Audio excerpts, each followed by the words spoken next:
અમદાવાદ ગાંધીનગર વચ્ચે મેટ્રોમાં મુસાફરી કરનારા માટે વધુ રાહતના સમાચાર સામે આવ્યા છે। હવે મુસાફરોએ સેક્ટર 1 અથવા ગિફ્ટ સિટી જવા માટે મોઢેરા સ્ટેડિયમ કે GNLU ખાતે ટ્રેન બદલવાની જરૂર નહીં રહે। જો વાત કરવામાં આવે તો અમદાવાદ ગાંધીનગર વચ્ચે મેટ્રો ટ્રેનના ગયા વર્ષે 16 સપ્ટેમ્બરથી પ્રારંભ થયો હતો, તો આ વખતે અમદાવાદથી ગાંધીનગર જવા માટે મોઢેરા સ્ટેશનથી ટ્રેન બદલવી પડતી હતી, પરંતુ હવે અમદાવાદ ગાંધીનગર વચ્ચે ડાયરેક્ટ કનેક્ટિવિટી સાથે મેટ્રો ટ્રેનની ફ્રીક્વન્સી વધારવાની મંજૂરી મેટ્રો રેલ સેફ્ટી કમિશનર પાસેથી મળી જવા પામી છે, જેના પગલે મુસાફરોએ સેક્ટર 1 અથવા ગિફ્ટ સિટી જવા માટે મોઢેરા સ્ટેડિયમ કે GNLU ખાતે ટ્રેન બદલવાની જરૂર નહીં પડે। તો GNLU સ્ટેશન અને ગિફ્ટ સિટી ઓફિસ વચ્ચે બસ સેવા પણ દર 30 મિનિટે ઉપલબ્ધ રહેશે, જે PDUને થઈને જશે।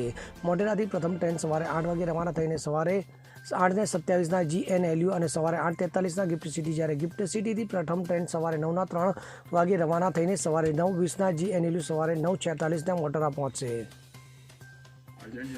Bureau report CN24 news. હવે જુઓ દેશ દુનિયાની તમામ ખબરો તમારી આંગળીના ટેરવે।